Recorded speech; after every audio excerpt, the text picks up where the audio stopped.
Problems ఏమైనా ఉంటే చెప్పండి. కాబట్టి మరి ఒకసారి దేవుని నామంలో మీకు వందనాలు చెల్లిస్తూ ఈ ఫ్యామిలీ కాన్ఫరెన్స్ 3 దినాలు మనం ఏం నేర్చుకున్నాము అని ఒకసారి చూస్తే, ఒక మొదటి ఇంటిని మనము చూస్తూ ఆ ఇంటి యొక్క foundation, ground floor, first floor ఏ విధంగా ఉన్నాయో దాన్ని బట్టి మనకు కూడా ఒక ఫౌండేషన్, దేవుని యొక్క ఉద్దేశాలు, మన ఈ భూమి మీద ఎందుకైతే జీవిస్తూ ఉంటున్నామో దాన్ని దేవుని యొక్క ఉద్దేశాలని మనము చూస్తూ ఉంటున్నాము. అలాగే దేవుని యొక్క పిలుపు గురించి మనం నేర్చుకున్నాము. అట్లనే దేవుడు మనల్ని తిరిగి తన సన్నిధానంలోకి ఏ విధంగా చేరవేస్తుంటున్నారు, రీస్టోర్ చేస్తూ ఉంటున్నారు అని మనము ఈరోజు నేర్చుకోబోతా ఉంటున్నాము. అయితే మొదటి దినాన దేవుని యొక్క ప్రణాళిక, దేవుని యొక్క ఉద్దేశము, దేవుని యొక్క ఉద్దేశము మన జీవితం పట్ల ఏమై ఉంటున్నది అని మనము నేర్చుకున్నాం కొన్ని విషయాలు. అట్లనే దేవుని యొక్క కుటుంబము,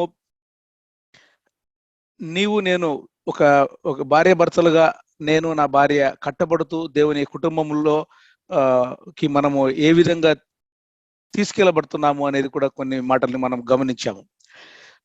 నన్ను దేవుడు నిర్మించిన, సృష్టించినటువంటి ఉద్దేశముని బట్టి ఈ భూమి మీద నేను లేదా మీరు, మనము వ్యక్తిగతంగా మనము పిలిచిన పిలుపుకు మనము బ్రతకాలి అని చెప్పి దేవుడు కొన్ని మాటలు సెకండ్ డే. అట్లనే మన కుటుంబాన్ని కూడా ఎందుకు కట్టాడు, కుటుంబాన్ని కూడా, అబ్రహాము కుటుంబాన్ని ఏ విధంగా అయితే నువ్వు నీ దేశాన్ని వదిలిపెట్టు వెళ్ళు అని ఎట్లయితే చెప్పాడో, అట్లనే మన కుటుంబాలని కూడా దేవుడు ఒక ప్రత్యేకమైన పిలుపుతో పిలిచి ఆ విధంగా దేవుడు మనల్ని ఆ విధంగా మనల్ని దేవుడు పెంచుకుంటూ ఉన్న ఆ కొన్ని మాటల్ని మనము సెకండ్ డే చూసాం. అయితే ఈరోజు తన ఉద్దేశముతో ఈ భూమి మీదకి తీసుకొని వచ్చి తన పిలుపుతో నన్ను, నా కుటుంబాన్ని, మన కుటుంబాలని కడుతూ తిరిగి తన సన్నిధానంలోకి, తన కుటుంబంలోకి, దేవుని కుటుంబంలోకి, గాడ్స్ బిగ్ ఫ్యామిలీలోకి ఏ విధంగా అయితే దేవుడు రీస్టోర్ చేస్తున్నారో ఆ ఇటర్నల్ పర్సెప్షన్ ని, ఆ హెవెన్లీ హోమ్ గురించి కొన్ని మాటల్ని ఈరోజు ధ్యానించుకోవాలని నేను ఇష్టపడతా ఉంటున్నానండి. అయితే మొదటిగా దేవుడు ఆదామును, హవ్వను ఆ ఏదెను వనంలో సృష్టించాడు. అయితే ఆ సృష్టింపబడినటువంటి ఆదాము, హవ్వలు వారు పాపంలో పడిపోవడం వల్ల దేవునికి దూరం కావడము, దేవుని సన్నిధానంలో నుండి బయటికి వెళ్ళిపోవడము. అయితే భూమి మీద మానవుడు తను తిరిగి దేవుని సన్నిధానంలోకి, తిరిగి దేవుణ్ణి సంపాదించుకొని, దేవుని యొక్క హృదయాన్ని సంపాదించుకొని తిరిగి దేవుని దగ్గరికి చేరతాము అని తన సొంత గుడ్ వర్క్స్ చేత వెళ్ళాలని చెప్పి ఎంత ఆరాటపడినా కూడా అది అంత ఈజీగా జరగదండి. ఎందుకంటే ఒక్కసారి దేవుని సన్నిధానంలో నుండి ఆ పాపము చేత ఎప్పుడైతే పోయామో, మనము పరిశుద్ధపరచబడితే కానీ తిరిగి ఆయన సన్నిధానంలోకి రాలేము. అటువంటి సమయంలో క్రీస్తు ప్రభుల వారు వాక్యానుసారంగా వాక్యము శరీరధారి అయిన యోహాను సువార్త 1:14 మనం చదువుకుంటాం కదా. ఆ యొక్క వాక్యము శరీరధారిగా మన మధ్య నివసించి, మన కొరకు జీవించి, చనిపోయి, తిరిగి లేచి ఇప్పుడు తండ్రి కుడిపార్శ్వమున ఉంటూ మనకు రక్షణను అనుగ్రహించారు. ఆ విధంగా మనల్ని, మన కుటుంబాలని తిరిగి తన సన్నిధానంలోకి చేరవేసేందుకు, తన సన్నిధానంలోకి తీసుకెళ్లేందుకు, పరలోకంలోకి మనల్ని తిరిగి తీసుకెళ్లేందుకు, ఆయనతో నిత్యత్వము మనము బ్రతికేందుకు మనకు అనుగ్రహించిన ఆ రక్షణను బట్టి, ఆ రీస్టోరేషన్ ని బట్టి మనము నిజంగా ఎంతో క్రీస్తు ప్రభుల వారికి కృతజ్ఞులముగా ఉంటున్నామండి. అయితే ఇవన్నీ కొంచెం బేసిక్స్, కానీ ఎట్లా రీస్టోర్ జరుగుతా ఉన్నది, ఆయన యొక్క ప్రణాళిక ఏంటి అని నేను మరి ఒకసారి ఆ బేసిక్స్ నైనా కూడా మీ మధ్యకు తీసుకురావాలని ఇష్టపడతా వచ్చానండి. రోమా 10:9 ఉంటది కదా, ఎవరైతే తమ నోటితో ఒప్పుకొని హృదయమందు విశ్వసిస్తారో వారు రక్షణ పొందుతారు. కాబట్టి ఒక అవిశ్వాసికి, విశ్వాసికి ఉన్నటువంటి ఒక 2 వ్యత్యాసాలని మీ మధ్యకు నేను తీసుకురావాలని ఇష్టపడతా ఉంటున్నాను. ప్రతి ఒక్కరూ భూమి మీద జన్మిస్తారు, ప్రతి ఒక్కరూ భూమి మీద మరణిస్తారు. కానీ ఎవరైతే క్రీస్తు ప్రభుల వారిని నోటితో ఒప్పుకొని హృదయంలో విశ్వసించారో వారికి ఆత్మీయ జన్మ లేదు అని మనం అంటాము కదా, రక్షణ లేదు. అదే ఒకవేళ ఆ రక్షణ లేకుండా చనిపోతే వారు ఎక్కడికి వెళ్తారు? వాళ్ళు దేవుడు లేని ప్రదేశానికి వెళ్తారు. దేవుడు లేని ప్రదేశము అంటే అది నరకము అని యేసు ప్రభుల వారు కూడా అనేక మార్లు ఆ యొక్క నరకాన్ని గురించి ప్రస్తావించారు. ఎవరైతే క్రీస్తు ప్రభుల వారిని నోటితో ఒప్పుకొని తన హృదయమందు విశ్వసిస్తారో వారు ఆత్మీయంగా మరి ఒకసారి వారు ఆత్మీయంగా జన్మించడము, వారు ఆ జన్మించిన వారు తిరిగి నిత్యత్వములో దేవునితో వారు కలిసి బ్రతుకుతారు అని మనము నేర్చుకుంటూ వచ్చాం. కాబట్టి ఒక్కసారి జన్మించిన ప్రతి ఒక్కరు కూడా 2 సార్లు ఏమంటారు అందరూ మరణిస్తారు. అయితే ఒక్కసారి జన్మించి మాత్రమే ఉంటే వాళ్ళు 2 సార్లు మరణిస్తారు, భౌతికంగాను ఆత్మీయంగాను.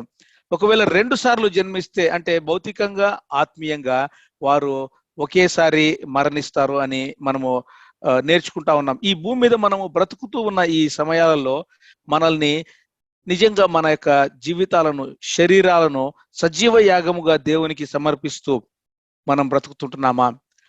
ఎందుకంటే ఒకరోజు ఆ యొక్క జడ్జిమెంట్ సీట్ ఆఫ్ క్రీస్తు న్యాయపీఠము లేదా వైట్ థ్రోన్ జడ్జిమెంట్ అని 2 జడ్జిమెంట్స్ జరుగుతాయండి. ఆ విశ్వాసులైతే అంటే క్రీస్తు ప్రభుల వారిని నోటితో ఒప్పుకుని హృదయం ముందు ఎవరైతే విశ్వసిస్తారో వారు క్రీస్తు న్యాయపీఠం మీద నిలబడతారు. వారికి దేవుడు వాక్యానుసారంగా వాక్యములో వ్రాయబడినట్లు వారికి అనేక బహుమానాలు ఇస్తారు అని చెప్పి వాగ్దానాలను కూడా ప్రభుల వారు వాక్యములో లిఖించి ఉంచారు. ఒకవేళ ఈ భూమి మీద క్రీస్తు ప్రభుల వారిని ఎవరైతే ఒప్పుకోరో వారు అవిశ్వాసులుగా, వారు వైట్ థ్రోన్ జడ్జిమెంట్, 2 జడ్జిమెంట్స్ ఉంటాయండి. విశ్వాసుల తీర్పు వేరే, అవిశ్వాసుల తీర్పు వేరే. ఆ అవిశ్వాసుల తీర్పు అంటే అక్కడ వారు ఎందుకు యేసు ప్రభువును అనేక అవకాశాలు వచ్చినా కూడా రిజెక్ట్ చేశారో వారికి నిత్యాగ్నిలో నరక శిక్ష ఉంటదండి. కాబట్టి నేను ఏ తీర్పు ఎదుట నిలబడతా ఉంటున్నాము అని మనము మరి ఒకసారి బాగా గమనించాలండి. నువ్వు విశ్వాసుల తీర్పు దగ్గర క్రీస్తు ప్రభుల వారి దగ్గర ఉంటున్నావా, లేదా యేసు ప్రభుల వారిని రిజెక్ట్ చేసి? ప్రత్యేకంగా ఇక్కడ నేను ఇంకొక మాట చెప్పాలనుకుంటున్నానండి. నేనే కాదు, నా యొక్క కుటుంబంలో ఉన్నటువంటి ప్రతి బిడ్డ కూడా విశ్వాసులుగా అంటే క్రీస్తు ప్రభుల వారిని సొంత రక్షకునిగా అంగీకరించి ఆయన చెప్పిన మాట చొప్పున ఈ భూమి మీద బ్రతకాలని, ఆ విధంగా ఆ అవిశ్వాసుల తీర్పు వైట్ థ్రోన్ జడ్జిమెంట్ నుంచి మనము తప్పించుకోవాలని చెప్పి దేవుడు మరి ఒకసారి ఈ దినాన మనకు గుర్తు చేస్తా ఉంటున్నారు. నేనే కాదు రక్షణ పొందాల్సింది, నాతో పాటి నా యొక్క కుటుంబంలో ఉన్నటువంటి ప్రతి బిడ్డ కూడా. గమనించండి, ఎక్కడికైనా ఊరికి వెళ్తున్నాము లేదా ఎక్కడికైనా దేశానికి వెళ్తున్నాము అంటే మనము ఏం చేస్తాము? కుటుంబము సహాయముతో వెళ్ళాలని ఆశపడతాం. కుటుంబము సహాయముతో అంటే కుటుంబం అంతా కలిసి వెళ్ళాలని ఆశపడతాం. కానీ ఒకవేళ కుటుంబంలో ఒకరు లేదా ఇద్దరు విడవబడితే అంటే రాకుండా ఉంటే మనకు అది ఒక కొరతగా, ఒక వెలితిగా ఉంటది కదా. ఆ విధంగా మనము విశ్వాస కుటుంబాలుగా ప్రతి బిడ్డ కూడా ఆ యొక్క పరలోకములో యేసు క్రీస్తు ప్రభుల వారి న్యాయ తీర్పులో నిలబడాలని. ఎందుకు అంటే యేసు ప్రభుల వారు అన్నారు కదా, నేనే మార్గమును సత్యమును జీవమునై ఉన్నాను, నా ద్వారానే తండ్రి యుద్ధకు రాగలుగుతాడు అని. కాబట్టి ఆ యేసు ప్రభుల వారు ఈ భూమి మీద మన కొరకు బ్రతికి చనిపోయి తిరిగి లేచి మనకు రక్షణను అనుగ్రహించి ఇప్పుడు ఆయన తండ్రి కుడి పార్శ్వమున ఉంటున్నారు. మన రోమా 8:29 ఉంటది కదా, అనేక సహోదరులలో జ్యేష్ఠుడగునట్లు దేవుడు ఎవరిని ముందుగా ఎరిగెనో వారు తన కుమారునితో స్వారూప్యము గల వారగుటకు వారిని ముందుగా నిర్ణయించెను. నా సహోదరుడును సహోదరియు ఏ దేవుని చిత్తమున జరిగించు వాడే నా సహోదరుడు నా సహోదరియు అని అని యేసుప్రభుల వారు అంటారు. ఎవరైనా మ్యూట్ చేసుకుంటారండి? కొంచెం డిస్టర్బెన్స్ గా ఉంది. అయితే దేవుని ఆత్మ చేత ఎందరు నడిపింపబడతారో వారు అందరూ కూడా దేవుని కుమారులు అని చెప్పి అన్ని విషయములలో ఆయన తన సహోదరుల వంటి వాడయను అని క్రీస్తు ప్రభుల వారు మనకంటే ముందుగా వెళ్ళి, క్రీస్తు ప్రభుల వారు సాక్షాత్తు ఈ భూమి మీద ఒక మానవుడుగా జన్మించి తండ్రి కుడిపార్శ్వమున ఏ విధంగా అయితే వెళ్ళాడో మనకు ఒక అన్నగా, ఒక ఎల్డర్ బ్రదర్ గా, ఒక పెద్దన్నగా ఉంటున్నారండి. ఆయన దేవుడు, తండ్రి కుమార పరిశుద్ధాత్మలు వారు ఏకమై ఒకే విధంగా ఉంటున్నారు. కానీ మన కొరకు మన సహోదరులలో ఒకటి వంటి వాడుగా కావలసి వచ్చెను అని ఆ విధంగా యేసుప్రభుల వారు ఉన్నారు. ఆ యేసుప్రభుల వారు ఏ విధంగా అయితే తండ్రి కుడిపార్శ్వమునకు ఎక్కారో నీవు నేను ఆయనను మనము వెంబడించాలి. ఆయన మాటల చొప్పున ఆయన నడిచిన మార్గములో మనము బ్రతకాలి అని చెప్పి యేసుప్రభుల వారు మనకు ఒక మాదిరిని చూపించి వెళ్ళారండి. ఇక్కడ గమనించండి, ఎవరెస్ట్ శిఖరము లేదా ఒక పెద్ద కొండ ఎవరైనా ఎక్కుతున్నారు అంటే వారు ఒకరి తర్వాత ఒకరు వెళ్తా ఉంటారు. ఆ విధంగా యేసుప్రభుల వారు ముందుగా వెళ్ళారు. అపోస్తులు తర్వాత మనకంటే బాగా మంచి దైవజనులు, నమ్మకంగా జీవించిన వారు ఒక మాదిరిని, అపోస్తులుడైన పౌలు కూడా మనకు ఒక మాదిరిని చూపించి పైకి వెళ్ళారు, చనిపోయారు కదా. సో వారు చూపించిన ఆ మాదిరిని బట్టి మనము ఇక్కడ గమనించండి, కొండ ఎక్కేటప్పుడు ఒక కాలు అదిమి పట్టుకొని ఇంకొక కాలును పైకి తీసుకెళ్తాం. ఒక కాలును ప్రెస్ డౌన్ చేసి ఇంకొక కాలు పైకి తీసుకెళ్తాం. ఆ విధంగా మన యొక్క జీవితంలో మనం కూడా కొన్ని వదిలేసి కొంచెం పైకి వెళ్ళాలి. ఒక స్టెప్ను మనము అప్వర్డ్ వేయాలి అంటే ఇంకొక కాల్ని మనము, ఇంకొక లెగ్ ని గట్టిగా ప్రెస్ డౌన్ చేయాలి. దాంట్లో ఆ యొక్క మాటలో ఏమంటారు, ఆ ఎగ్జాంపుల్లో నేను ఏమని తీసుకుని వస్తుంటున్నానంటే కొన్ని మనం విడిచిపెట్టాలి. ఈ శారీరకమైనటువంటి శరీరానుసారమైనటువంటి కొన్ని విషయాలను మనం విడిచిపెట్టి పరలోకానుసారమైనటువంటి ఆత్మానుసారమైనటువంటి పరలోక దృక్పథములో మనము పెరిగేదానికి సహాయము పరిశుద్ధాత్మదేవుడు మనకు సహాయం చేస్తారండి. అయితే నేను నా భార్య లేదా భార్యాభర్తలు ఎప్పుడైతే వారికి మ్యారేజ్ అయ్యిందో వారు కొన్ని విడిచిపెట్టాలి, కొన్ని హత్తుకోవాలి. వారిద్దరిని వారు హత్తుకోవాలి. అలాగే వారు ఒకవేళ పాతగా అంటే 25 సంవత్సరాలు ఎక్కడో పెరిగి వచ్చినటువంటి కొన్ని అలవాట్లు అయితేనేమి, కొంచెము దృక్పథం అయితేనేమి, వాటన్నిటినీ కూడా ప్రక్కన పెట్టి భర్తతో కలిసి వారిద్దరూ ఏకమై వారు కొన్ని విడిచి కొన్ని హత్తుకొని ముందుకు సాగాలి అని చెప్పి దేవుని యొక్క వాక్య భాగంలో 4 సార్లు చెప్పబడుతుందండి. కానీ దీనిని చాలా మంది మిస్ఇంటర్ప్రిట్ చేసుకుంటారు, తప్పుగా అర్థం చేసుకుంటారు. నేను తండ్రిని తల్లిని విడిచిపెట్టేసేయాలి అంటే కంప్లీట్ గా వాళ్ళను పట్టించుకోకూడదని కాదండి. ఒక్కొక్కసారి అటువంటి ఇంటర్ప్రిటేషన్ లో కొంతమంది పెరుగుతూ ఉంటారు. అలాగా కాదు. తల్లిదండ్రుల్ని మనము బాధ్యతగా చూసుకోవాలి.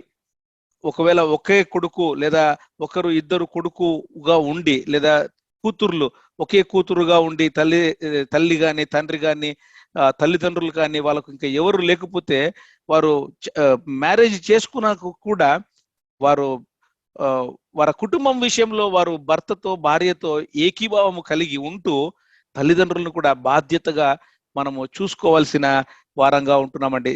కాబట్టి ఈ మిస్ఇంటర్ప్రిటేషన్ ని మనము పక్కన పెడుతూ ఒకసారి గమనించండి, 3 విషయాలను నేను మీ మధ్యకు తీసుకురావాలని ఇష్టపడతా ఉంటున్నాను. మనము రిపెంట్ అవ్వాలి కొన్ని విషయాల మీద, మన వే ఆఫ్ థింకింగ్ ని మార్చుకోవాలి, కొన్ని మనము రీప్లేస్ చేసుకోవాలి. అంటే కొత్త థాట్స్ తో, కొత్త దృక్పథములతో మనము కొన్ని రీప్లేస్ చేసుకుంటూ మన యొక్క జీవితాన్ని, మన యొక్క కుటుంబాలని దేవునికి సమర్పించి దేవుని దగ్గర మనము రిలాక్స్ కావాలి. ఎవడైతే పాత తిత్తులో కొత్త ద్రాక్షారసం పోస్తాడో ఆ తిత్తులు పగిలిపోతాయంట. అట్లనే ఎవరైతే కొత్త తిత్తులలో కొత్త ద్రాక్షారసం పోస్తారో వారిలో జీవము ఉంటదండి. కాబట్టి మనము కొత్త తిత్తులలో కొత్త ద్రాక్షారసము పోసుకుంటూ పరిశుద్ధాత్మ దేవుని సహాయం చేత మనము ఎదగాలి, మన కుటుంబాలని అలాగా మనం పెంచుకోవాలి అని చెప్పి దేవుడు మనకు గుర్తు చేస్తా ఉంటున్నారు. ఇక్కడ క్రొత్త హృదయము, నూతన హృదయము, అలాగా నూతన రూపాంతరము చెందేటటువంటి మనసు, అలాగే ఆ చేంజ్డ్ యాక్షన్స్, మన యొక్క యాక్షన్స్ కూడా చేంజ్ అయి ఉండాలి. ఇంకా పాత స్వభావంలో మనం ఉండకూడదు. ఈ మూడు ఎప్పుడైతే కలిసి ఉంటాయో, నూతన హృదయము, రూపాంతరము చెందిన మనసు, అలాగే మన క్రియలు కూడా నూతన క్రియలు ఎప్పుడైతే ఉంటాయో అప్పుడే మనము యోహాను 10:10లో అబండెంట్ లైఫ్ అని ఉంది కదా, క్రీస్తు ప్రభుల వారు ఇచ్చే జీవితం ఎట్లుంటదంటే దాంట్లో జీవం ఉంటదంట అండి. Life at its best. నిజంగా జీవించాలి, ఒక ట్రూ లైఫ్ మనం జీవించాలి అంటే పరిశుద్ధాత్మ దేవుడు మనతో ఉంటూ మనకు నేర్పించే కొన్ని విషయాల్ని మనము అర్థం చేసుకోవాలి. ఇక్కడ ఇంకొక మాట నేను చెప్పాలని ఇష్టపడతా ఉంటున్నాను. అన్లర్న్. లర్నింగ్ అని అంటే నేర్చుకోవడమే కాదు, అన్లర్న్ అంటే ఒకవేళ తెలిసి తెలియక మనం వెళ్ళిన సంఘాలలో కానీ లేదా మనము నివసించిన ప్రాంతాల ద్వారా కానీ మనకి ఏవైనా కొన్ని అవి వాక్యానుసారముగా లేని దృక్పథాలు ఏవైనా ఉంటే మనం వాటిని అన్లర్న్ చేసుకునేది కూడా ఒక లర్నింగ్ యాటిట్యూడ్ అండి.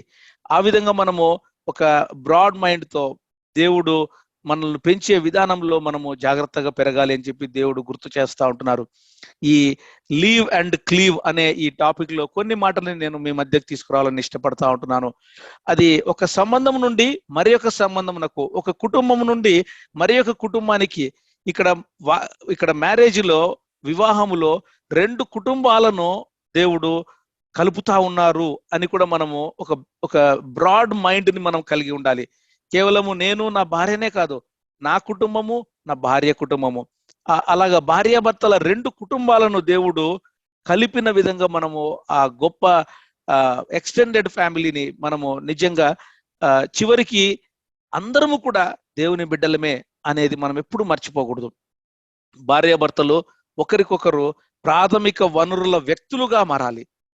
ఎందుకంటే ఒకవేళ అట్లాగిన అటువంటి దృక్పథంలో మనము జీవించకపోతే ఏమవుతుందంటే ఒక్కొక్కసారి భార్య కానీ లేదా భర్త కానీ ఇన్సెక్యూర్ గా ఫీల్ అవుతారు.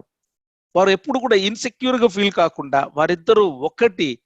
వారిద్దరు ఏక స్వభావముతో, ఏక ఆత్మతో, ఏక ప్రేమతో వారు కలిసి వారి యొక్క కుటుంబాన్ని తీసుకోవాలి అంటే వారిద్దరూ హత్తుకొని జీవించడం అండి. కాబట్టి విడిచిపెట్టడం వల్ల హత్తుకోవడం అనేది సులభతరం అవుతుంది. మన జీవిత భాగస్వామికి అత్యంత ప్రాధాన్యతను ఇస్తున్నట్లుగా మనకు అలాగా ఉంటదండి. కాబట్టి ఇది తల్లిదండ్రులను, అత్తమామల్ని ఏదో కంప్లీట్ గా పక్కన పెట్టేసేయాలని కాదు. కానీ నేను మొదటి రోజు కూడా చెప్పాను కదా, ఒకవేళ ఏవైనా సమస్యలు ఉంటే భార్యాభర్తల మధ్య, ఆ సమస్యలు ఆ అత్తమామల యొక్క ఇన్ఫ్లుయెన్స్ వల్ల మనము సాల్వ్ చేసుకోకూడదు. దేవుడి ఇన్ఫ్లుయెన్స్ ని మాత్రమే ఉపయోగించి దేవుడు చెప్పిన మాట చొప్పున మనము సరి చేసుకోవాలి కొన్ని విషయాలని అని మరి ఒకసారి నేను గుర్తు చేస్తా ఉంటున్నానండి. కాబట్టి అటువంటి దృక్పథములో ఎప్పుడైతే భార్యాభర్తలు ఉంటారో వారు ఏక శరీరులుగా ఒకరినొకరు హత్తుకొని ఏక భావము కలిగి, ఫిలిప్పి 2:2లో కూడా మనం చూసాం కదా, ఏకత్వములో అంటే దేవునితో కలిసి మనము పెరిగిన వారంగా ఉంటాం. వారు ఒక శరీరముగా, ఒక మనసు కలిగి, ఒక తాటి మీద వారు నడుస్తూ ఉన్నట్లుగా అట్లా నడవాలి అని చెప్పి మనకు అటువంటి ఆశను కలిగి ఉండాలని చెప్పి దేవుడు మరొకసారి గుర్తు చేస్తా ఉంటున్నారు. దయచేసి గమనించండి, మీకు ఒక ఎగ్జాంపుల్ నేను ఇక్కడ చూపిస్తా ఉంటున్నాను. ఏంటంటే శాండ్విచ్ అంటే రెండు బ్రెడ్ పీసుల మధ్య ఏముందండి, ఒక వెజిటబుల్స్ కొన్ని ఉన్నాయి కదా. ఎప్పుడైతే రెండు బ్రెడ్ పీసుల మధ్య ఏదైతే బర్గర్ కానీ ఈ వెజిటబుల్స్ కానీ కొన్ని పెడతామో అప్పుడే అది శాండ్విచ్ అవుతుంది.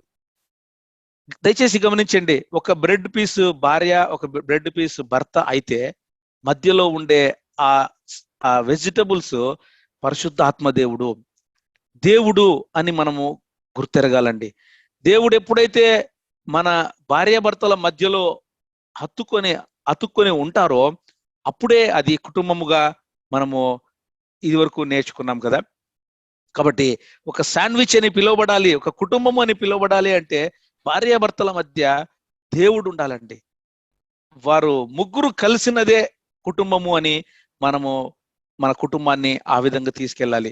ఇక్కడ గమనించండి, కొన్ని కొన్ని వాక్య భాగాల్ని మీ మధ్యకి తీసుకురావాలని ఇష్టపడతా ఉంటున్నాను. ఏంటంటే 1 కొరింథీ 11:3 ఉంటుంది కదా, ప్రతి పురుషునికి శిరస్సు క్రీస్తు ప్రభుల వారు, అట్లనే పురుషుడు స్త్రీకి శిరస్సుగాను ఏ విధంగా అయితే ఉంటున్నారో క్రీస్తు నాకు శిరస్సు దేవుడు అని చెప్పి ఇక్కడ చాలా క్లియర్ గా వ్రాయబడి ఉంది కదా. కాబట్టి క్రీస్తు నందలి భయముతో ఒకరినొకడు లోబడియుండు అని ఎఫ్ఎస్సీలకు రాసిన పత్రిక 5:21 ఉంటది. చాలా మంది డైరెక్ట్ గా ఎఫ్ఎస్సి 5:22 వాక్య భాగాన్ని తీసుకొని స్త్రీలారా ప్రభువునకు వలె మీ సొంత పురుషులకు లోబడి ఉండుడి అని ఆ స్త్రీని పురుషునికి సబ్మిసివ్ గా లోబడి ఉండాలి అనేదే హైలైట్ చేస్తారు, ఎంఫసైజ్ చేస్తారండి. లేదు లేదు, దాని ఆ 22వ వచనానికి వెళ్ళక ముందు 21వ వచనం చూడండి. క్రీస్తు నందలి భయముతో ఒకడినొకడు లోబడి ఉండుడి. నేను నా భార్యకును, నా భార్య నాకు, మేమిద్దరము కూడా దేవునికి లోబడి ఉండాలి. అట్లనే ఒకరినొకరం కూడా మేము వారి వారి రోల్స్ ని బట్టి, రెస్పాన్సిబిలిటీస్ ని బట్టి మనము ఒకరినొకరము అర్థం చేసుకుంటూ, లోబడి సబ్మిట్ చేసుకుంటూ ఎప్పుడైతే మన కుటుంబాన్ని మనము సాగిస్తూ ఉంటామో పిల్లలు దాన్ని చూసి తల్లిదండ్రులకు విధేయులుగా ఉంటారండి. కాబట్టి గమనించండి, ఇది ఒక అథారిటేటివ్ గా కాదండి. నేను ఒక ఎగ్జాంపుల్ చెప్పాను కదా, ఆఫీసెస్ లో బాస్ సబార్డినేట్ రిలేషన్షిప్ ఉంటది, అది ఆఫీస్ లో. కానీ కుటుంబంలో అలాగ ఉండదు. కుటుంబంలో ఏంటంటే ఒక బాడీగా చూసుకుంటే మనము ఒక శరీరములో కొన్ని అవయవాలు ఏ విధంగా ఉన్నాయో, రైట్ హ్యాండ్ లెఫ్ట్ హ్యాండ్ రెండు ఏ విధంగా పనిచేస్తా ఉంటున్నాయో, ఒకవేళ కుడి చేతికి ఎక్కడైనా కొంచెము ఇచ్చిగా ఉంది అంటే ఎడమ చెయ్యి వేసి అక్కడ కొంచెము గీరుతుంది కదా, అట్లనే రెండు వైస్ వర్స, కాళ్ళు కూడా అంతే. కాబట్టి మనకు దేవుడు ఇచ్చిన ఈ శరీర భాగములో ఏ విధంగా ఒకరికొకరు అవయవాలు అడ్జస్ట్ చేసుకుంటూ సబ్మిసివ్ గా ఉంటాయో ఆ విధంగా కుటుంబంలో భార్యాభర్తలు ఉండాలని చెప్పి మరి ఒకసారి దేవుడు గుర్తు చేస్తా ఉంటున్నారు. ఇంకొక ఎగ్జాంపుల్ మీకు చూపించాలని ఇష్టపడతా ఉంటున్నాను. గడియారము ఎప్పుడు చూసినా కూడా మనకు 3 ముళ్ళులు గమనిస్తాం కదా. 3 ముళ్ళులలో దయచేసి గమనించండి, నేను మొదటి రోజు చెప్పాను కదా, కుటుంబము అంటే భార్యాభర్తలు ఇద్దరు మాత్రమే కాదు, భార్య భర్త పిల్లలతో పాటు దేవుడు ఉంటాడండి.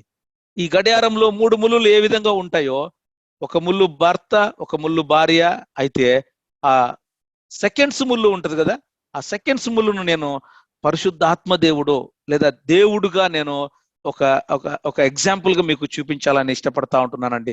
ఏంటంటే ఎప్పుడైతే ఆ సెకండ్స్ ముళ్ళు తిరుగుతూ ఉంటుందో, ఎప్పుడైతే దేవుడు మన కుటుంబములో ప్రతి దినము మనకు సహాయం చేస్తూ, బిడ్డ ఇట్లా చేయండి, ఇది ఇట్లా చేయండి అని భార్యాభర్తలకి ఇద్దరికి చెప్తూ ఉంటారో, వాటిని మనము గ్రహించి గైకొని అవలంబిస్తూ అప్లై చేసుకుంటూ ప్రాక్టికల్ గా మన కుటుంబాన్ని దేవునిలో కట్టుకుంటూ ఒక విశ్వాస కుటుంబముగా, ఇంకా వీలైతే ఇతరులకు మాదిరికరమైనటువంటి కుటుంబముగా, దేవుని కుటుంబముగా, దేవునికి ఇష్టమైన కుటుంబముగా మనము ఉండాలని చెప్పి దయచేసి గమనించండి.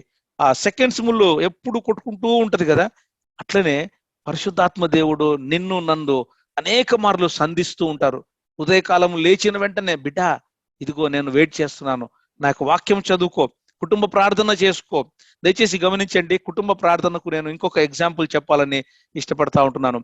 కుటుంబ ప్రార్థన అంటే ఏంటంటే, మన ఇంటికి రూఫ్ ఉంటది కదా, మన ఇంటికి రూఫ్, ఆ రూఫ్ కుటుంబ ప్రార్థనగా మనము సాదృశ్యంగా తీసుకోవాలండి. ఏంటంటే ఆ రూఫ్ లేకుండా ఏదైనా ఇల్లు ఉంటుందా? ఉండదు. కానీ కుటుంబ ప్రార్థనలు లేకుండా అనేక విశ్వాస కుటుంబాలు ఉంటున్నాయేమో.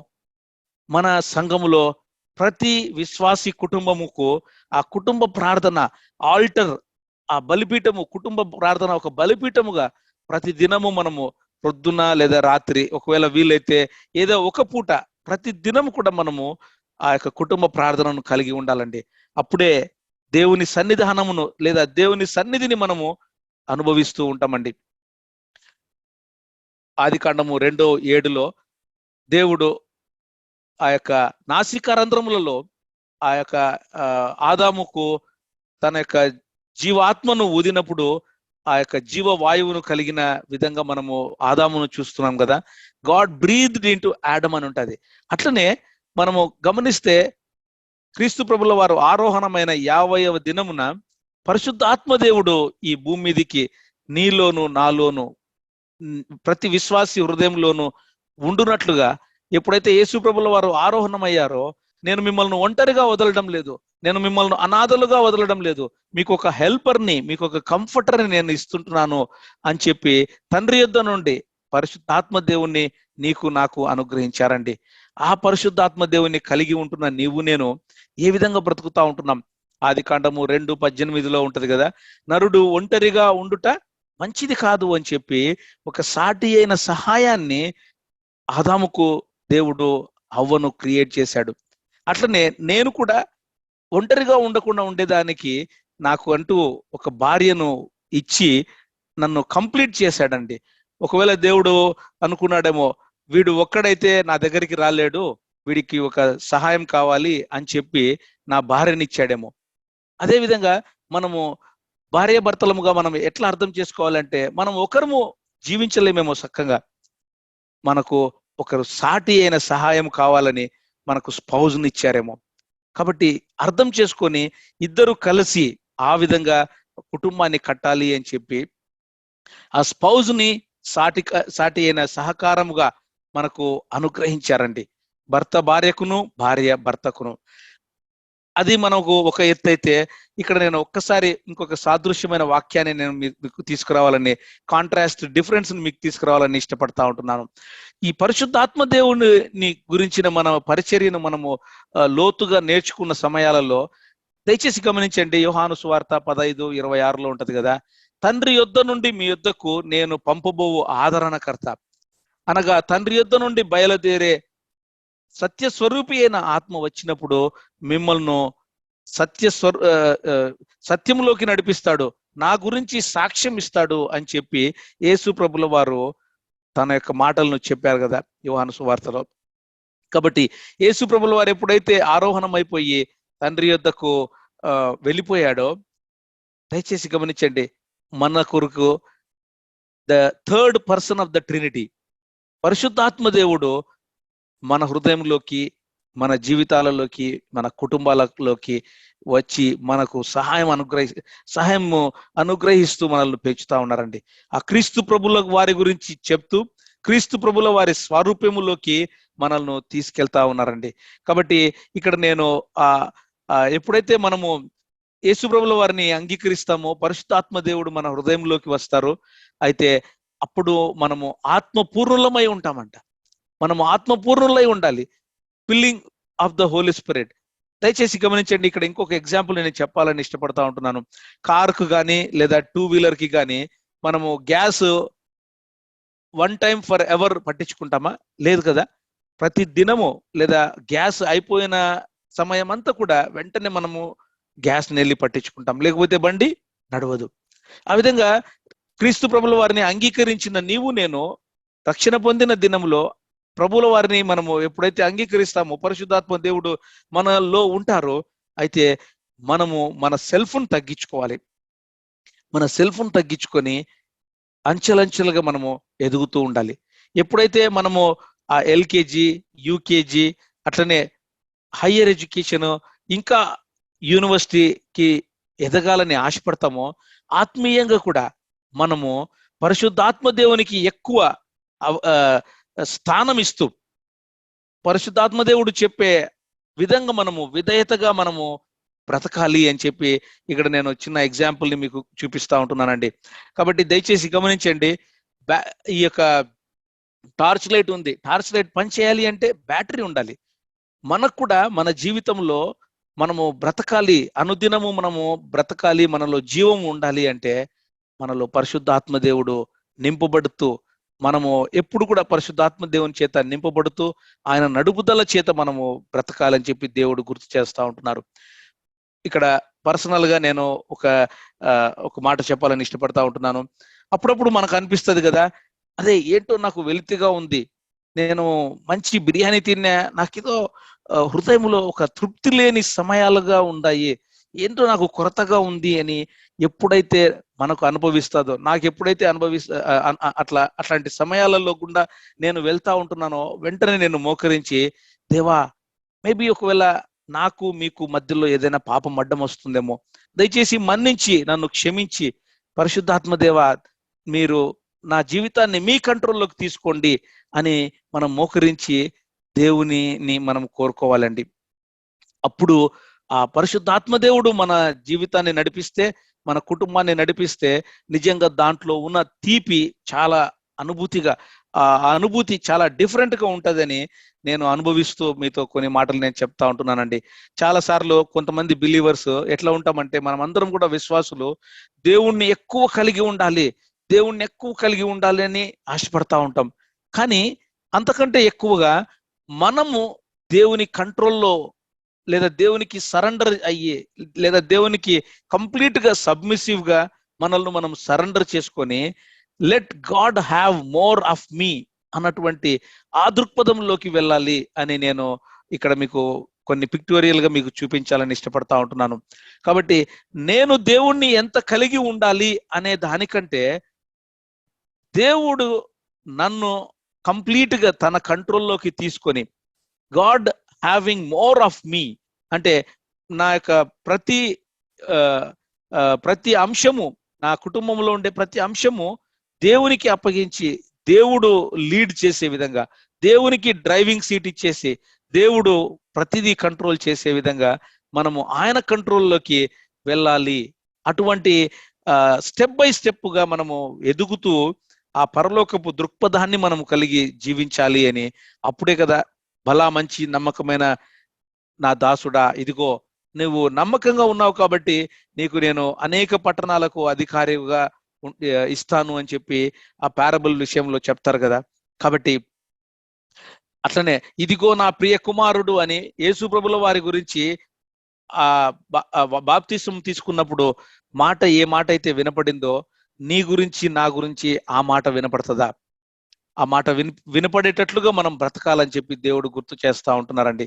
అయితే ఇక్కడ కొన్ని మాటల్ని నేను, కొన్ని డిఫరెన్సెస్ ని, ఆ ఓల్డ్ కవనెంట్ బిలీవర్ అంటే ఏంటంటే రక్షణ పొంది నా విశ్వాసిగా ఉంటాము, కానీ కొన్ని విషయాలను మనము వదిలిపెట్టకుండా ఇంకా ఆ పాత విషయాలలో గట్టిగా పట్టుకొని ఉంటామండి. ఒకసారి ఎగ్జాంపుల్ గా చెప్పాలి అంటే, ఫియర్ ఆఫ్ గాడ్, దేవుని పట్ల భయము అనే ఒక అంశాన్ని చూస్తే, చాలా మంది విశ్వాసులు అమ్మా దేవుడు నాకు ఏమన్నా చేస్తాడేమో అనే భయంతో పెరుగుతూ ఉంటారు. ఒకవేళ ప్రొద్దున్నే డైలీ డివోషన్ చేసుకోకపోతే, వ్యక్తిగత ప్రార్థన చేసుకోకపోతే, అమ్మా నాకేమన్నా యాక్సిడెంట్ అవుతుందేమో అని దానికోసము వెళ్ళి డైలీ డివోషన్ చేసుకుంటారు. అటువంటి దృక్పథము కంటే, ఒకవేళ నేను దేవుణ్ణి ఏమన్నా నేను హర్ట్ చేస్తున్నానేమో, చూడండి ఫియర్ ఆఫ్ గాడ్ అనేది మంచిగా ఇంటర్ప్రిట్ చేసుకుంటే, యామ్ ఐ హర్టింగ్ గాడ్, నేను దేవుణ్ణి ఏమన్నా హర్ట్ చేస్తున్నానా, ఏ విషయంలో అయినా నేను దేవుని నొప్పిస్తుంటున్నానా అని చెప్పి ఇంకొక వేరే దృక్పథంలో మనము పెరిగితే, అది దాని భయము భక్తి యొక్క ఇంటర్ప్రిటేషన్, ఆ యొక్క అటువంటి జీవితము చాలా డిఫరెంట్ గా ఉంటదండి. దేవుణ్ణి, పరిశుద్ధాత్మ దేవుణ్ణి మనము మన హృదయంలో ఒక రెసిడెంట్ గా మాత్రమే కాకుండా ప్రెసిడెంట్ గా ఉంచాలని చెప్పి దేవుడు కోరుకుంటా ఉంటున్నారు. ఇంకా తెలుగులో కొన్ని మాటలు రాశాను కదా, ఏంటంటే లోపల సెటప్ మారితే గాని బయట గెటప్ మారదంట. అంటే ఏంటంటే బయటికి చూస్తే చాలా అందంగా మనము మంచి మంచి దుస్తులు వేసుకొని చాలా చక్కగా తయారుపడి బయట చర్చికి వెళ్ళినా లేదా ఎక్కడికైనా వెళ్ళాలంటే చాలా చక్కగా కనపడాలని ఎక్స్టర్నల్ బ్యూటీకి చాలా ఎంఫసిస్ ఇస్తాం. కానీ హృదయములో ఉండే ఆ హృదయముకి చాలా ప్లెయిన్ గా, కల్మషము లేని హృదయముగా ఉండాలని, అట్లనే ముస్తాదులో మనము బ్యూటీని కలిగి ఉండాలని చెప్పి, గుణవతి అయిన భార్య నిజంగా ఎంతో ఆశీర్వాదము అని కూడా ఉంటది కదా. కాబట్టి బయట ఎక్స్టర్నల్ బ్యూటీ కంటే ఇంటర్నల్ బ్యూటీకి మనము ఎక్కువ ప్రాధాన్యత ఇవ్వాలని చెప్పి మనకు ఈ దినాన్న దేవుడు గుర్తు చేస్తా ఉంటున్నారు. కాబట్టి హంబుల్నెస్, మీక్నెస్, హ్యూమిలిటీ అనే 3 పదాలు కూడా న్యూ కవనెంట్ బిలీవర్ లో వారు ఆ 3 విషయాలలో ఎదుగుతూ ఉండాలని కూడా దేవుడు మనకు గుర్తు చేస్తా ఉంటున్నారు. సర్వెంట్ హార్ట్ ని మనము కలిగి ఉండాలి. కాబట్టి ఇక్కడ నేను ఇంకొక ఎగ్జాంపుల్ చెప్పాలని ఇష్టపడతా ఉంటున్నాను. సౌత్ అమెరికాలో అమెజాన్ రివర్ అని ఒకటి ఉంది. ఆ అమెజాన్ రివరు ఒక చోట ఏమవుతుందంటే 2 పాయలుగా నడుస్తూ ఉంటది. అది ఒకటే నది, కానీ 2 పాయలుగా అది కొన్ని కిలోమీటర్లు ప్రవహిస్తుందండి. ఎట్లా అంటే మీరు గమనిస్తున్నారు కదా, లెఫ్ట్ సైడ్, నాకు లెఫ్ట్ సైడ్ కొంచెము మడి అంటే బ్రౌన్ కలర్ లో ఉండే వాటర్, అట్లనే ఇంకొక వైపు చాలా ఏమంటారు తేటగా లేదా బ్లాక్ కలర్ లో ఉండే వాటర్. 2 నదులు అనేక కిలోమీటర్లు ప్రవహిస్తుందండి. ఆ ప్రవహించిన అనేక కిలోమీటర్లు అట్లనే ప్రవహిస్తుంది.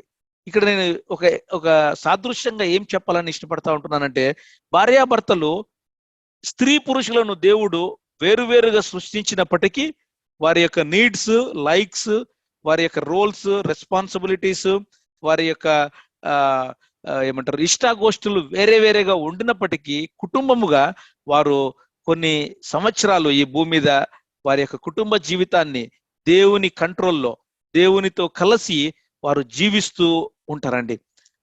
దానికి నేను ఎగ్జాంపుల్ గా ఇంకొక చిన్న స్మాల్ వీడియోను కూడా మీకు చూపించాలని ఇష్టపడతా ఉంటున్నాను. చూడండి.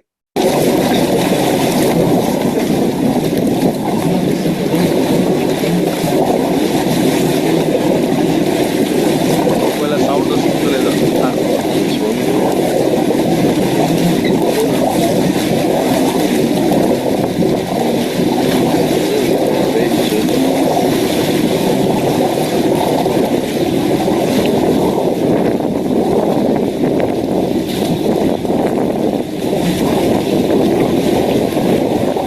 చూడండి, 2 నదులు అనేక కిలోమీటర్లు ప్రయాణం చేసి, అక్కడ ఒక పడవను కూడా చూస్తూ ఉంటున్నాం. ఆ 2 నదులు అనేక కిలోమీటర్లు ప్రయాణం చేసి సముద్రంలోకి వెళ్ళి కలుస్తుందండి. అట్లనే భార్యాభర్తలుగా వేరు వేరు కుటుంబాల నుంచి వచ్చినప్పటికీ వారు కలిసి ఒక కుటుంబముగా వారు జీవిస్తూ దేవుని యొక్క సహాయము చేత, దేవుని సన్నిధిలో వారు జీవిస్తూ, ఇక్కడ నదులు ఏ విధంగా అయితే సముద్రంలో కలిసిపోతున్నాయో, ఇక్కడ భార్యాభర్తలు కుటుంబముగా వారు జీవిస్తూ పరలోకంలోకి లేదా తండ్రి సన్నిధానంలోకి వారు అడుగు పెట్టే విధంగా మనము గమనిస్తా, అట్లా మనము పెరగాలని చెప్పి దేవుడు మనకు దాన్ని గుర్తు చేస్తా ఉంటున్నారు. రోమా 12:2లో కూడా లోక మర్యాదను అనుసరింపక, కాబట్టి కొన్ని విషయాలను మనము ప్రక్కన పెట్టేసి వరల్డ్లీ అంటే శరీరానుసారమైన కొన్ని విషయాలను మనం ప్రక్కన పెట్టి క్రీస్తు ప్రభుల వారికి కలిగిన ఆ మనస్సును మనము కలిగిన వారమై రూపాంతరము చెందుతూ, మనము ప్రేమలో ఇంకా ఎదుగుతూ, ఒకరికొకరి ఆలోచనలను ఆనందంగా స్వాగతిస్తూ మనము రూపాంతరము చెందుతూ పెరగాలని చెప్పి దేవుడు గుర్తు చేస్తా ఉంటున్నారు. పరిశుద్ధాత్మ దేవుడు నీలోను అలాగే మన స్పౌజ్ లోను ఏ విధంగా అయితే ఉంటారో, ఇద్దరు విశ్వాసులు కుటుంబముగా కట్టబడినప్పుడు నాలోను పరిశుద్ధాత్మ దేవుడు ఉంటారు, అట్లనే నా మిసెస్ లోను కూడా పరిశుద్ధాత్మ దేవుడు ఉంటాడు. గమనించండి, ఇక్కడ ప్రసంగిలో ఉన్నటువంటి ఒక మాటను మీ మధ్యకు తీసుకురావాలని ఇష్టపడతా ఉంటున్నాను. ప్రసంగి 3:11లో ఇంగ్లీష్ లో అయితే చాలా క్లియర్ గా ఉందండి. He has put eternity into man's heart. అంటే సాక్షాత్తు పరలోకమును లేదా నిత్యత్వాన్ని, ఆ యొక్క నిత్యత్వాన్ని మన హృదయాలలో ఉంచినారు. శాశ్వత కాల జ్ఞానమును నరుల హృదయమందు ఉంచాడు. అంటే ఇంగ్లీష్ లో ఉన్న మాటను మనం కొంచెం బాగా అర్థం చేసుకుంటే, ఇటర్నిటీ, నిత్యత్వాన్ని నా హృదయంలో ఉంచారు అంటే, ఇక్కడ చూడండి ఇంకొకటి, కుటుంబములో డబల్ ధమాకా అంటారు కదా. నాలో పరిశుద్ధాత్మ దేవుడు ఉన్నాడు, నా భార్యలో పరిశుద్ధాత్మ దేవుడు ఉన్నాడు. కాబట్టి అంటే నాలో ఒక పరలోకం అనేది ఉంది, నిత్యత్వము అనేది ఉంది, లేదా నా భార్యలో కూడా పరలోకము లేదా నిత్యత్వము. అంటే ఇక్కడ ఏంటంటే ఆ దృక్పథము ఎప్పుడైతే ఆ పర్సెప్షన్ మన హృదయాలలో ఉంటుందో, ఇద్దరు కలిసి అంటే ఇంకా 2 పరలోకాలు కలిసి అని ఒకవేళ మనము డబల్ ధమాకా లాగా చూస్తే అది ఇంకెంత మంచిగా ఉండాలండి. మన కుటుంబము ఆ విధంగా ఉందా? నా హృదయములో దేవుడు ఆ నిత్యత్వాన్ని ఉంచారు అంటే ఆ శాశ్వత కాల జ్ఞానమును నాలో ఉంచాడు అంటే నేను ఎంత దేవుని పర్సెప్షన్ లో పెరగాలి. అలాగే నా భార్య కూడా నా భార్య కూడా తన హృదయములో ఆ శాశ్వత కాల జ్ఞానమును కలిగి ఇంకా పెరుగుతూ ఉంటే మేమిద్దరము కలిసి కుటుంబాన్ని ఇంకెంత గొప్పగా మనము తీసుకెళ్లొచ్చు. ఇంకొక మాట ఉంది కదా, living heavenly life on earth it self. అదేదో పరలోకానికి పోవాలి అని వెయిట్ చేయడం కంటే ఆ పరలోకపు యొక్క జీవితాన్ని ఇక్కడే మనము జీవించగలుగుతాము అని దేవుడు మనకు గుర్తు చేస్తా ఉన్నారండి. ఇక్కడ ఇంకొక మాట చెప్పాలని నేను ఇష్టపడతా ఉంటున్నాను. మ్యారేజ్ కాని వాళ్ళు ఎవరైనా ఉంటే, లేదా మన బిడ్డలు కానీ వేరే నెక్స్ట్ జనరేషన్ కిడ్స్ కానీ మ్యారేజ్ విషయంలో ఒక మాట చెప్పాలి. నేను అప్పుడప్పుడు చెప్తా ఉంటాను. యవనస్తునిగా ఉన్నప్పుడు నేర్చుకున్న మాట ఏంటంటే, నిజంగా నువ్వు నరకము చవి చూడాలి, నరకం అంటే ఎట్లా ఉంటుందో చూడాలి అని అనుకుంటే వెళ్ళి దేవుని చిత్తములో లేని మ్యారేజ్ని చేసుకోపో. దేవుని చిత్తములో లేని మ్యారేజ్ చేసుకుంటే చాలు, ఇంకా మళ్ళీ మనం ఏం నరకానికి పోవాల్సిన పని లేదు. మన ఇంట్లోనే ఒక నరకం సృష్టించుకుంటాం మనమే. ఎందుకంటే ఇంకా ఆ ఒప్పందం ఎక్కడ ఉండదు, సమాధానం అసలు ఉండదు. భార్యాభర్తలు ఎప్పుడు ప్రొద్దున లేచినప్పటి నుంచి కొట్లాడుకుంటూనే ఉంటారు. కాబట్టి దయచేసి గమనించండి, దేవుని చిత్తములో ప్రతిదీ కూడా మనము చేయాలి అని చెప్పి అందుకే నేను యవనస్తులకు చెప్తా ఉంటాను, నాయనా నీ ఇష్టానుసారంగా నీకు నచ్చిన విధంగా నువ్వు ఒకవేళ చేసుకుంటున్నావేమో దయచేసి తండ్రి పాదాల వద్దకు తీసుకెళ్ళి తండ్రితో అది మాట్లాడి ఏం చెప్తున్నాడు దేవుడు, తండ్రి హృదయం ఏం చెప్తా ఉన్నది అని తండ్రి హృదయాన్ని బట్టి నువ్వు వెళ్తే మంచిది అని చెప్పి నేను యంగ్స్టర్స్ కి నేను చెప్తా ఉంటానండి. కాబట్టి ఎందుకు అంటే ఈ చిన్న మంద నేను లేదా మన కుటుంబం ఒక చిన్న మందగా ఉంటే మనకు దేవుని యొక్క రాజ్యాన్ని అనుగ్రహించేందుకు తండ్రికి ఇష్టమాయను అని ఉంటదండి. లూకా 12:32లో little flock your Father's good pleasures it is Father's pleasure to give you the kingdom of God. తండ్రికి ఇష్టమైందండ తండ్రి రాజ్యాన్ని నీకు నాకు ఇచ్చేందుకు. ఆ యొక్క పరలోకాన్ని నిత్యత్వాన్ని మన కుటుంబంలో ఉంచాలని చెప్పి దేవుడు ఇష్టపడినారు. అటువంటి కుటుంబముగా మనం పెరగాలని దేవుడు గుర్తు చేస్తూ ఉంటున్నారు. ఎందుకంటే మన పౌరస్థితి పరలోకమందున్నది. మనం ఇక్కడి వారం కాదండి, మనము పరలోకమునకు సంబంధించిన వారము. విశ్వాసులముగా మన పరలోక పౌరస్థితిని మనము కాపాడుకుంటూ ఇంకొక మాట కూడా ఉంటది కదా, వర్కౌట్ యువర్ సాల్వేషన్. చనిపోయే వరకు మన రక్షణని మనము కాపాడుకుంటూ, అంటే ఏంటంటే అదేదో మన గుడ్ వర్క్స్ కూడా వల్ల కాదండి, దేవునికి మనము లోబడి బ్రతకడమే మనము మన రక్షణను కాపాడుకోవడము. దేవుణ్ణి కాదని, దేవుణ్ణి రిజెక్ట్ చేసి మనం ఎప్పుడు కూడా మన జీవితాన్ని కానీ మన కుటుంబ జీవితాన్ని కానీ గడపకూడదు అని చెప్పి దేవుడు గుర్తు చేస్తూ ఉంటున్నారు. ఆ విధంగా అబ్రహాము కూడా చూస్తే, పాత నిబంధన గ్రంథంలో అబ్రహాము భక్తుడిని చూస్తే ఆయన ఎంత కాన్ఫిడెంట్ గా, ఇంగ్లీష్ లో ఉంటది కదా, Abraham was confidently looking forward to a city with eternal foundations, a city designed and built by God. ఆ పునాదులు అంటే ఆ దేశం అంటే ఏదో కూడా తెలీదు ఆయనకు. నక్షత్రాలు చూపించి నీ సంతానం ఇట్లా ఉంటది అంటే ఆయనకు నాకు తెలిసి అర్థమై ఉండకపోవచ్చు, కానీ దేవుడు చెప్పిన మాటను నమ్మి విశ్వాసులకు తండ్రిగా పిలువబడ్డాడండి. ఒకవేళ నీ కుటుంబము నా కుటుంబమును దేవుడు ఏ వాగ్దానాల చేత పిలిచి పెంచుకుంటా ఉన్నారో ఆ వాగ్దానాలను మనం పట్టుకొని దేవుని మనము అంటి పెట్టుకొని పరలోకపు దృక్పథములో పెరగాలని దేవుడు గుర్తు చేస్తా ఉంటున్నారు. ఎందుకంటే మనము మానవులము. యేసు ప్రభుల వారు ఏ విధంగా అయితే మానవుడుగా జీవించి పరలోకముకి ఎక్కి తండ్రి కుడి పార్శ్వమున మీద ఉన్నారో, నిన్ను నన్ను అక్కడికి తీసుకెళ్లాలని ఇష్టపడతా ఉన్నాడు. నిన్ను నన్ను దైవత్వములోకి, నిత్యత్వము మనము తండ్రి సన్నిధానంలో ఉండేందుకు నిన్ను నన్ను మన కుటుంబాల్ని తీసుకెళ్తా ఉంటున్నారు. ఆ దృక్పథాన్ని మనం ఎప్పుడు మర్చిపోకుండా దాంట్లో మనం పెరగాలని ఈ యొక్క మాటల్ని దేవుడు గుర్తు చేస్తా ఉంటున్నారు. ఇంకొక ఎగ్జాంపుల్ నేను గుర్తు చేయాలని ఇష్టపడతా ఉంటున్నానండి. ఈ టెలిస్కోప్ ఎందుకు ఉపయోగిస్తారు అంటే, యూనివర్స్ లో ఆకాశంలో ఉండే చాలా దూరము, మిలియన్స్ ఆఫ్ కిలోమీటర్స్ దూరము ఉండే కొన్ని ప్లానెట్స్ అయితేనేమి, నక్షత్రాలు అయితేనేమి, కొన్ని స్టార్స్ ని చూడాలని ఈ టెలిస్కోప్ వాడతాం కదా.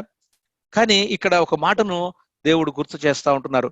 మత్తయి సువార్త 5:16లో, మనుషులు మీ సత్క్రియలను చూచి పరలోకమందున్న మీ తండ్రిని మహిమపరచునట్లు వారి ఎదుట మీ వెలుగు ప్రకాశింపనీయుడి.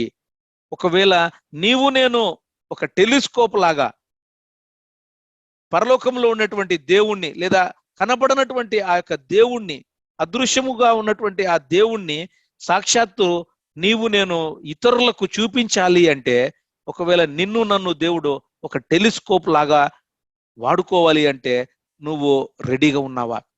నేను రెడీగా ఉన్నానా? నా జీవిత శైలి, నా జీవన శైలి, నా కుటుంబ శైలిని చూసి, ఓ దేవుని బిడ్డలంటే ఇట్లా ఉంటున్నారా, ఇట్లా ఉంటారా అని చెప్పి పరలోకమందు ఉన్న దేవుణ్ణి మహిమపరుస్తూ ఉంటున్నారా? ఆ విధంగా మనము ఒక టెలిస్కోప్ లాగా ఈ భూమి మీద మన నైబర్హుడ్స్ లో, మన సంఘాలలో మనం వాడబడాలని చెప్పి దేవుడు గుర్తు చేస్తూ ఉంటున్నారండి. కాబట్టి మన సత్క్రియలను బట్టి, అంటే మనం చేసే మంచి పనులను కాదు, కానీ మనలో నుంచి బయటికి వెలువడే ఆ దేవుని గుణగణాలను చూసి వారు, ఓ క్రిస్టియన్స్ అంటే ఇలాగుంటారా, క్రీస్తు ప్రభుల వారిని ఫాలో చేసేవారు ఇలాగా ఉంటారా అని చెప్పి. ఇంకొక మాట గమనించండి, ఈ ద్రాక్షావల్లి అంటే ఏమంటే bear much fruit that will last అని యోహాను సువార్త 15వ అధ్యాయంలో ఉంటది కదా. ట్రూ వైన్, అలాగే బ్రాంచెస్, తర్వాత ఫ్రూట్, ఈ ద్రాక్ష గెల అని చెప్పి మనము ఈ యొక్క వాక్య భాగాన్ని అనేక సార్లు వింటా ఉంటాం. ఒకవేళ ఆ విధంగా నువ్వు క్రీస్తు ప్రభుల వారిలో అంటుకట్టబడి ఉంటే నీలో నుండి నాలో నుండి వచ్చే ఆ యొక్క రుచి చాలా డిఫరెంట్ గా ఉంటది అని చెప్పి మనము గమనిస్తూ ఉంటున్నామండి. కాబట్టి యోహాను 15:8లోను, గలతీయులకు రాసిన పత్రిక 5వ అధ్యాయము 23వ వచనంలో ఉంటది కదా ఆత్మ ఫలము. ఆ ఆత్మ ఫలము గురించి నేను కొన్ని మాటల్ని మీకు చెప్పాలని ఇష్టపడతా ఉంటున్నాను. ఏంటంటే ఆత్మ ఫలము ఏంటి? అది ఒకటే ఫ్రూట్. దయచేసి ఫ్రూట్స్ అని మనం ఎప్పుడు కూడా బై మిస్టేక్ కూడా అనకూడదు. అది ఒకటే ఫ్రూట్. ఆ ఒకే ఫ్రూట్ లో ఎన్ని గుణగణాలు ఉన్నాయో అవన్నీ వెలువబడుతున్నాయా? ప్రేమ, సంతోషము, సమాధానము అని ఒక మూడుని నేను ఒక కేటగిరీగా పెట్టాను ఇక్కడ. అలాగే దీర్ఘశాంతము, దయాలుత్వము, మంచితనము అన్నటువంటి ఇంకొక కేటగిరీగా, సెకండ్ కేటగిరీగా పెట్టాను. విశ్వాసము, సాత్వికము, ఆశానిగ్రహము అని థర్డ్ కేటగిరీగా ఇంకొక మూడింటిని, మొదటి 3, రెండవ 3, చివరి 3 అని 3 విధాలుగా మనం చూస్తే, మొదటి 3 ఏంటంటే దేవుని నుండి మనకు ఫ్లో, అంటే ప్రసరింపబడేటివి ఏవి అంటే ప్రేమ, సంతోషము, సమాధానము. ఇవి దేవుని నుండి మనకు వస్తాయండి. అయితే మన నుండి ఇతరులకు ఏది వెళ్ళాలి అంటే దీర్ఘశాంతము, దయాలుత్వము, మంచితనము. నిజంగా నా నుండి నా భార్యకు, లేదా నా భార్య నుండి నాకు, మన భార్యాభర్తల మధ్య ఈ దీర్ఘశాంతము, పేషెన్స్, కైండ్నెస్, గుడ్నెస్ ప్రసరిస్తా ఉంటున్నాయా? మన కుటుంబం నుంచి ఇంకొక కుటుంబానికి, మన నుండి వేరే విశ్వాసులకు, అవిశ్వాసులకు ఇవి ప్రసరిస్తా ఉంటున్నాయా? ఇవి వేరే వాళ్ళు గమనించి నీలో నాలో, నీలో ఉన్నటువంటి ప్రేమను, నీలో ఉన్నటువంటి దీర్ఘశాంతాన్ని అనుభవిస్తా ఉంటున్నారా? అలాగా అనుభవించాలని చెప్పి దేవుడు మనకు గుర్తు చేస్తా ఉంటున్నారు. విశ్వాసము, సాత్వికము, ఆశానిగ్రహము అనే 3వ కేటగిరీ చూస్తే అది కేవలము మనకు సెల్ఫ్ కు సంబంధించినవండి. విశ్వాసము నాకుండాలి, సాత్వికము నాకుండాలి, ఆశానిగ్రహం, సెల్ఫ్ కంట్రోల్ నాకు ఉండాలి. ఇవి నాకు వ్యక్తిగతంగా సంబంధించిన ఆ 3 గుణగణాలు ఏవి అంటే విశ్వాసము, సాత్వికము, ఆశానిగ్రహము. కాబట్టి దేవుని నుండి మనకు ఏ విధంగా ప్రసరించబడుతున్నాయో మన నుండి ఇతరులకు ఏమైనా ప్రసరిస్తా ఉంటున్నాయా? ఏమైనా ఫ్లో అవుతున్నాయా? వేరే వాళ్ళు మనల్ని ఆ విధంగా అనుభవిస్తుంటున్నారా? దేవుని చూసి, దేవుని యొక్క మంచితనాన్ని నీ నుండి, నా నుండి, మన కుటుంబాల నుండి వేరే వాళ్ళు అనుభవిస్తూ ఉంటున్నారా? చివరిగా నేను ఇంకొక కుటుంబాన్ని, మీకు బైబిల్లో ఉండే కుటుంబాన్ని గుర్తు చేయాలని ఇష్టపడతా ఉంటున్నాను. అబ్రహాము, ఇస్సాకు, రిబకా. అయితే ఆ ఇస్సాకుకు రిబకాను ఎవరు తెచ్చారు అని నేను మొదటి దినంలో మీకు ఒక ఎగ్జాంపుల్ ని చెప్పాను కదా. ఇస్సాకుకు రెబకాని ఎవరు తెచ్చారు అంటే ఎలియాజరు అనేక కిలోమీటర్లు ప్రయాణం చేసి అబ్రహాము యజమానుడు చెప్పిన విధంగా ఎలియాజరు వెళ్ళి తన బంధువులలో ఉన్నటువంటి రిబకాను ఇస్సాకుకు తీసుకొని వచ్చి వివాహం చేస్తారండి. అయితే ఇక్కడ దానికి సాదృశ్యంగా మనం చూస్తే తండ్రి అయిన దేవుడు యేసు ప్రభుల వారు, అట్లనే పరిశుద్ధాత్మ దేవుడు, సంఘము అని మనం చూస్తే పరిశుద్ధాత్మ దేవుడు ఈ సంఘాన్ని చాలా ప్యూరిఫైడ్ గా, అంటే పవిత్రంగా, పరిశుద్ధంగా కట్టుతూ క్రీస్తు ప్రభుల వారైనటువంటి ఆ పెండ్లి కుమారునికి పరిశుద్ధాత్మ దేవుడు ఒక పెండ్లి కుమార్తెగా నిన్ను నన్ను, మన లోకల్ చర్చ్ని, మన కుటుంబాలని, మన మన మన కుటుంబాన్ని ఆ చర్చ్లో బ్రైడ్ గా, పెళ్లి కుమార్తెగా క్రీస్తు ప్రభుల వారికి సమర్పించబోతా ఉన్నాడు. అది ఆ ప్రక్రియలో నీవు నేను క్రీస్తు ప్రభుల వారిని ఎదుర్కొనేందుకు ఎంత మాత్రము సిద్ధపడి పెరుగుతా ఉంటున్నామండి. ఎందుకంటే పేతురు 3:8 ఉంటది కదా, 2 పేతురు 3:8, ప్రియులారా ఒక సంగతి మర్చిపోద్దండి, ఏలయనగా ప్రభు దృష్టికి ఒక దినము 1000 సంవత్సరాలు, 1000 సంవత్సరాలు ఒక దినము. అయితే 1000 సంవత్సరాలు ఒక దినముగాను, ఒక దినము 1000 సంవత్సరాలుగా ఈ ఆత్మీయంగా మనము ఆత్మీయ దృక్పథంలో ఏ విధంగా అర్థం చేసుకుంటామో, ఆదాము నుండి యేసు ప్రభుల వారి వరకు 4000 సంవత్సరాలు అయితే 4 రోజులని, యేసు ప్రభుల వారి నుండి 2023 సంవత్సరం వరకు చూస్తే ఒకవేళ 2 దినాలు అని మనము లెక్క కడితే, నిజంగా మనము we are at the edge of the 7th day. అంటే ఏ క్షణానైనా కూడా సాక్షాత్తు క్రీస్తు ప్రభుల వారిని మనము కలవబోతున్నామేమో అనే మాటను మనకు ఒక జిగురుపాటును కలిగిస్తుందండి. ఏంటంటే నిజంగా మనము సాటర్డే నైట్ పడుకునేటప్పుడు సండే ఎర్లీ మార్నింగ్ ఇంకా లేస్తాం కదా చర్చికి పోయేదానికి. ఒకవేళ అటువంటి చివరి క్షణాలలో ఉంటున్నామేమో, ఈ లాస్ట్ డేస్ చివరి క్షణములో మనం ఒకవేళ ఉంటున్నామేమో, ఆ చివరి క్షణంలో ఉంటున్న నీవు నేను ఏ విధంగా సిద్ధపడతా ఉంటున్నాం. దయచేసి గమనించండి, లోకము అనేక మంది ఉన్నారు. ఈ అనేక మంది కలిగినటువంటి మిలియన్స్ ఆఫ్ ప్రజలు రీసెంట్ గా చైనా జనాభాను ఇండియా జనాభా అధిగమించేసింది అని అంటా ఉంటున్నారు కదా. కాబట్టి ఇంతమంది జనములో నీ కుటుంబము, నా కుటుంబము ఎట్లా ఉంది? మన కుటుంబము నిజంగా ఎత్తబడే గుంపులో ఉన్నారా, లేదా ఎత్తబడే గంపలో ఉన్నారా, లేదా ఆ గుంపులో కలిసిపోయి ఉంటున్నారా?